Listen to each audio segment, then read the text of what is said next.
नमस्कार दोस्तों, आज के इस लेक्चर में हम लोग देखेंगे विलयन के बारे में। विलयन का जो डिफिनीशन हमारे पास है वो दो या दो से अधिक रासायनिक पदार्थों का समांग मिश्रण विलयन कहलाता है।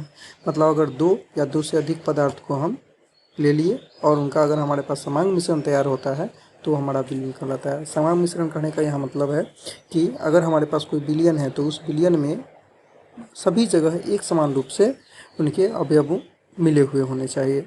जैसे अगर हम लोग चीनी पानी की बात करें तो चीनी पानी का जो मिश्रण होता है उसको भी हम लोग विलयन कहते हैं। क्यों कहते हैं? क्योंकि चीनी और पानी जो घुले हुए होते हैं तो सभी जगह एक समान रूप से घुले हुए होते हैं। या नमक पानी का हम लोग मिश्रण ले लें तो वो भी हमारा क्या होता है कि पूरे विलयन में एक समान रूप से घुला हुआ होता है।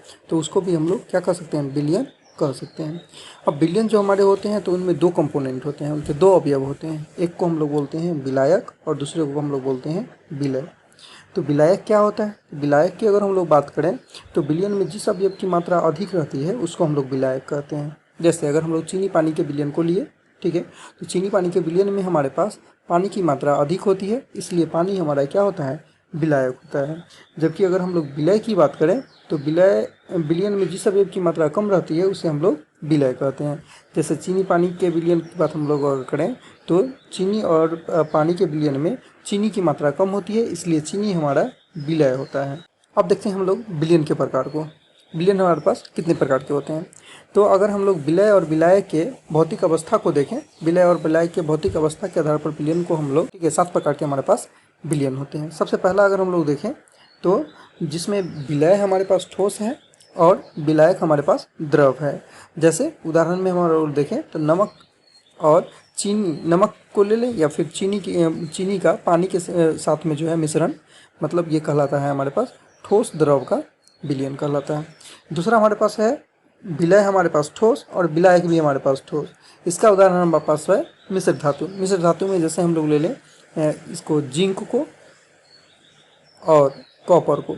कॉपर और जिंक मतलब जस्ता और ये तांबा दोनों आपस में मिल करके एक मिश्र धातु बनाते हैं जिसको हम लोग कहते हैं पीतल, ठीक है। तो पीतल भी हमारा क्या है? एक विलयन का ही एग्जाम्पल है जिसमें विलय और विलायक दोनों ठोस होता है, क्योंकि जिंक भी हमारे पास ठोस है और कॉपर भी हमारे पास ठोस है। नेक्स्ट हम लोग देखते हैं जिसमें विलय हमारा द्रव और विलायक हमारे पास भी द्रव है। जैसे जल में अल्कोहल का विलयन, अगर हम लोग इसमें देख रहे हैं कि जल भी क्या है? द्रव है और अल्कोहल भी द्रव है, और दोनों को जब हम लोग मिला देते हैं तो एक समान रूप से मिल जाता है, इसलिए जल और अल्कोहल का विलयन भी हमारे पास क्या एक प्रकार का विलयन ही है। चौथा हमारे पास है कि विलय द्रव और विलायक ठोस। इसमें एग्जाम्पल में लिया गया है अमलगम। अमलगम होता क्या है? कोई भी ऐसा मिश्रण जिसमें पारा हो, क्या कहलाता है? अमलगम कहलाता है। जैसे हम लोग एग्जाम्पल देखते हैं सोडियम अमलगम का। इसमें सोडियम जो होता है Na वो मिक्स होता है किसके साथ? पारा के साथ, मतलब Hg के साथ मिक्स होता है, तो इसको हम लोग बोलते हैं अमलगम। अब इसमें जो सोडियम हमारा है वो तो ठोस है, ठीक है, और अधिक मात्रा में है। जबकि पारा की अगर हम लोग बात करें तो पारा जो है वो द्रव होता है और ये कम मात्रा में होता है, इसलिए यहाँ Hg जो है वो विलय का काम करता है। नेक्स्ट हम लोग देखते हैं गैस ठोस का विलयन। इसमें गैस जो हमारे पास है वो विलय है और ठोस जो है वो विलायक है, क्योंकि गैस जो होगा वो कम मात्रा में होगा और ये ठोस जो होगा वो ज़्यादा मात्रा में होगा। जैसे हम लोग देखते हैं प्लेडियम को। ये प्लेडियम जो है, प्लेडियम जिसका संकेत Pd होता है, यह क्या करता है कि हाइड्रोजन गैस को अवशोषित कर लेता है। तो हाइड्रोजन गैस को अवशोषित कर लेता है, तो यहाँ पे हाइड्रोजन जो हमारे पास था ये गैस था, कम मात्रा में था, अवशोषित हो गया, और ये प्लेडियम है जो अधिक मात्रा में है और ये हमारे पास क्या है? ठोस है। तो इसलिए इस मिश्रण को हम लोग गैस ठोस का विलयन भी कहेंगे। एक और उदाहरण आप देख सकते हैं चारकोल। चारकोल जो होता है, जैसे कार्बन है, कार्बन भी क्या कर लेता है? गैसों को, ठीक है, एयर को अवशोषित कर लेता है। तो ये मिश्रण भी हमारा क्या कहलाएगा? गैस ठोस का विलयन कहलाएगा। नेक्स्ट अगर हम लोग देखें तो गैस द्रव। इसमें हमारे पास विलय जो है वो गैस और विलायक जो है हमारा द्रव है। इसका उदाहरण अगर देखें तो जल में ऑक्सीजन या फिर जल में कार्बन डाइऑक्साइड का ये मिश्रण। तो आप देखते हैं कि जो भी जलीय जीव होते हैं, ठीक है, वो क्या करते हैं कि जल में घुले हुए ऑक्सीजन का ही उपयोग करते हैं श्वसन की क्रिया में, ठीक है। तो श्वसन की क्रिया में जल में घुले हुए ऑक्सीजन का उपयोग करते हैं। तो ये जो मिश्रण हमारे पास हो गया ऑक्सीजन का और जल का, ये कहलाता है गैस द्रव का विलयन कहलाता है। नेक्स्ट जो हमारे पास है वो है गैस गैस का विलयन।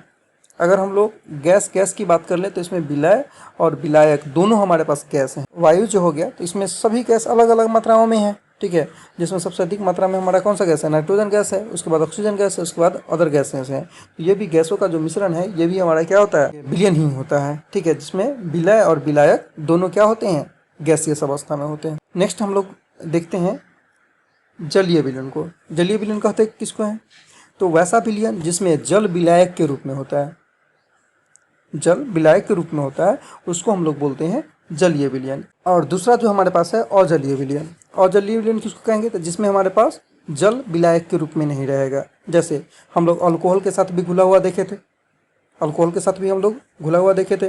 तो अल्कोहल के साथ जो घुला करके अगर कोई विलयन हम लोग तैयार करते हैं तो वो अजलीय विलयन कहलाता है। या अमलगम को देख लीजिए, अमलगम में हमारे पास क्या था, विलायक जो था वो Hg था। Hg के साथ हम लोग कोई भी पदार्थ को मिला करके बनाया था। जैसे सोडियम अमलगम था तो इसमें क्या था, सोडियम के साथ सोडियम जो था वो मिक्स था किसके साथ, Hg के साथ। अब देखते हैं हम लोग कि विलयन का सांद्रण जो है उसको व्यक्त कैसे किया जाएगा, मतलब विलयन के सांद्रण को हम लोग कैसे व्यक्त करते हैं। तो ये विलयन का सांद्रण का क्या मतलब है, विलयन का सांद्रण का मतलब है विलयन में विलय की कितनी मात्रा है और विलायक की कितनी मात्रा है, इसका कैलकुलेशन कहलाता है विलयन का सांद्रण।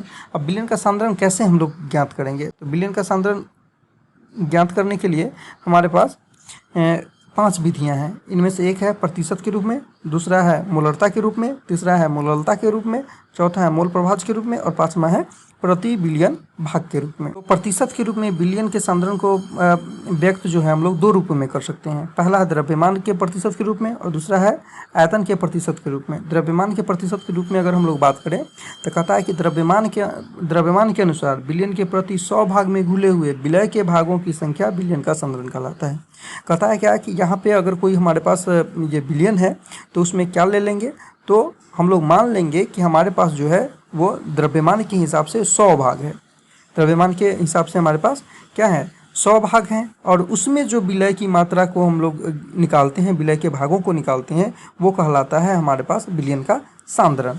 जैसे आप देख लीजिए यहाँ पर कि द्रव्यमान के रूप में 10% यूरिया कहा गया है। 10% यूरिया कहने का क्या मतलब है कि 10 ग्राम यूरिया जो है 90 ग्राम विलायक में घुला हुआ है। क्यों, क्योंकि हम लोगों को पहले ही कहा गया है कि जब 10% यूरिया कहा गया है, इसका मतलब है कि 100 ग्राम यूरिया रहा, 100 ग्राम विलयन रहा होगा और 100 ग्राम विलयन में हमारे पास 10 ग्राम जो है यूरिया है। तो 10 ग्राम यूरिया है तो कितना हो जाएगा हमारे पास, बाकी जो विलायक होगा वो तो 90 ग्राम बच जाएगा हमारे पास, कौन, विलायक बच जाएगा। परिभाषा के रूप में हम इसको देखें तो विलयन का सांद्रण बराबर 10 ग्राम हमारे पास क्या है, विलय है जो यूरिया है, ठीक है, और विलयन कितना है हमारे पास, तो 10 ग्राम ये विलय और 90 ग्राम विलायक, क्योंकि विलय और विलायक के मिलने से हमारे पास क्या बनता है, विलयन बनता है।